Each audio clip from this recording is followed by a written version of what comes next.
আসসালামু আলাইকুম সুপ্রিয় বন্ধুরা, আপনারা সবাই কেমন আছেন? আমরা মানবাধিকার সংগঠন হিউম্যান রাইটস রিভিউ সোসাইটির কেন্দ্রীয় কার্যালয় ঢাকা। আজকে আমাদের সাথে রয়েছেন কেন্দ্রীয় মানবাধিকার নেতা মাহবুব সাহেব। তিনি সবসময় কেন্দ্রের সাথে যোগাযোগ রাখেন, সেই সাথে যেখানে থাকেন আশেপাশের মানুষের জন্য তার হৃদয় নিংড়ানো ভালোবাসা থাকে এবং একজন মানবাধিকার নেতা হিসাবে, কর্মী হিসাবে আমি কর্মী, কিন্তু আমি সুতরাং আমি নিজেকে কর্মী মনে করি। আমি নেতা শব্দটা ব্যবহার করেছি আমাদের মাহবুব সাহেবের ক্ষেত্রে, কারণ অন্যকে সম্মান দিলে নিজের সম্মান বাড়ে। এই জন্য আমরা সবাইকে সম্মান দেব, তাতে কোনো কমতি থাকবে না সম্মানের। কারণ আরেকজনকে যদি আমি বড় করে দেখতে পারি তাহলে আমি কি ছোট হচ্ছি? না। কারণ সম্মান, শ্রদ্ধা, ভালোবাসা এগুলো আমাদের মানব জীবনে টিকে থাকবে। বাড়ি, গাড়ি, সম্পদ এগুলো কিছুই সাথে যাবে না, কিন্তু আমরা আমাদের ব্যবহারটা, আমাদের আচরণটা, আমাদের কর্মটা, এটা আমরা সাথে নিয়ে যাব।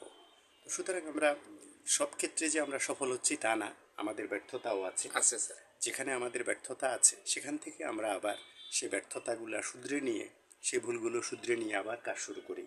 এটাই হচ্ছে নিয়ম। আজকে আমাদের মাহবুব সাহেব, আমি নেতা বলেছি এই জন্য, এই যে কেন্দ্রীয় ত্রাণ তহবিলে তিনি যে মাস্ক, আপনারা জানেন যে এখনও করোনা রয়েছে সারা পৃথিবীতে। করোনা ছাড়াও ধুলাবালি থেকে শুরু করে অনেক কিছু থেকে আমাদের আত্মরক্ষার জন্য আমাদের মাস্ক ব্যবহার করতে হয় এবং প্রত্যেকেরই করা উচিত, তাই না?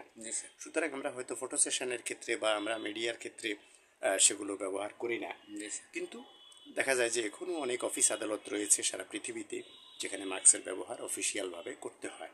তো তিনি আজকেও আমাদের কেন্দ্রীয় ত্রাণ তহবিলে তিনি মাস্ক সহ আরও প্রয়োজনীয় যে নিত্য প্রয়োজনীয়, বিশেষ করে স্বাস্থ্য সচেতনতার দ্রব্যাদি তিনি দান করেছেন মুক্ত হস্তে।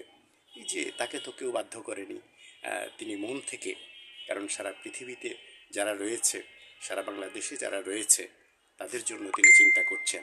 কারণ কেন্দ্রীয় ত্রাণ তহবিলে সেটা আসলে দেখা যায় যে বন্টনটা আমাদের সুবিধা হয়। এরপরেও আপনারা আপনাদের প্রতিনিয়ত আশেপাশের মানুষের পাশে থাকছেন, সুবিধাবঞ্চিত মানুষের পাশে থাকছেন। আমাদের প্রিয় মানবাধিকার নেতা মাহবুব ভাই, তিনিও তৃণমূলে কাজ করে চলছেন, মানুষের ভালোবাসায় ধন্য হচ্ছেন। আলহামদুলিল্লাহ, আপনারা আমাদের জন্য দোয়া করবেন, আমরা আপনাদের জন্য দোয়া করি। এখন মাহবুব ভাই একটু ধন্যবাদ দেন। আমি আমাদের হিউম্যান রাইটস রিভিউ সোসাইটির কেন্দ্রীয় কমিটির পক্ষ থেকে এবং আমাদের সম্মানিত চেয়ারম্যান মহোদয়ের পক্ষ থেকে, আমার শ্রদ্ধেয় কাকা এম রফিকুল্লাহ, উনিও আমাদের কেন্দ্রীয় কমিটির অন্যতম নীতি নির্ধারক পর্যায়ে আছেন। স্যারের পরেও আমি ওনাকে সম্মান দিই, ওনাকে স্থান দিই। ওনার নির্দেশে আমি সবসময় চলি এবং ওনার কথা মতো আমি কাজ করি। তো আমাদের জন্য সবাই দোয়া করবেন এবং আমরা যেন আপনাদের পাশে সার্বক্ষণিকভাবে যতক্ষণ পর্যন্ত আল্লাহ হায়াত রাখছে ততক্ষণ পর্যন্ত জানি সেবা করতে পারি, সেই দোয়া করবেন ইনশাল্লাহ। এই আমার বক্তব্য রেখে আমি শেষ করছি। আসসালামু আলাইকুম রহমতুল্লাহ। তো আমাদের আজকের সকলের সাথে আপনাদের সবাইকে অভিনন্দন জানাচ্ছি। আপনাদের কাছে দোয়ার দরখাস্ত রইল।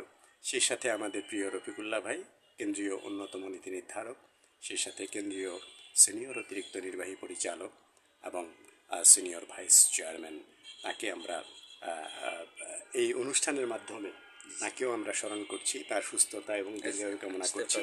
তিনিও একজন সাদা মনের মানুষ।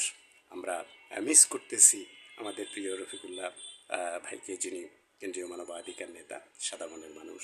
আপনাকে এই প্রোগ্রাম থেকে আমরা সালাম, শুভেচ্ছা জানাচ্ছি। আমাদের জন্য আপনি দোয়া করবেন। এবং আজকেও আপনার থাকার কথা ছিল, কিন্তু রাত হয়ে গেছে, শারীরিক সুস্থতা অসুস্থতার ব্যাপার থাকে। তো সুতরাং আমরা আপনার শূন্যতাটাকে অনুভব করছি, আপনাকে আমরা মিস করতেছি এবং আপনার জন্য অনেক অনেক ভালোবাসা প্রিয় রফিকুল্লাহ ভাই। আসসালামু আলাইকুম রহমতুল্লাহি ওয়া বারাকাতুহু।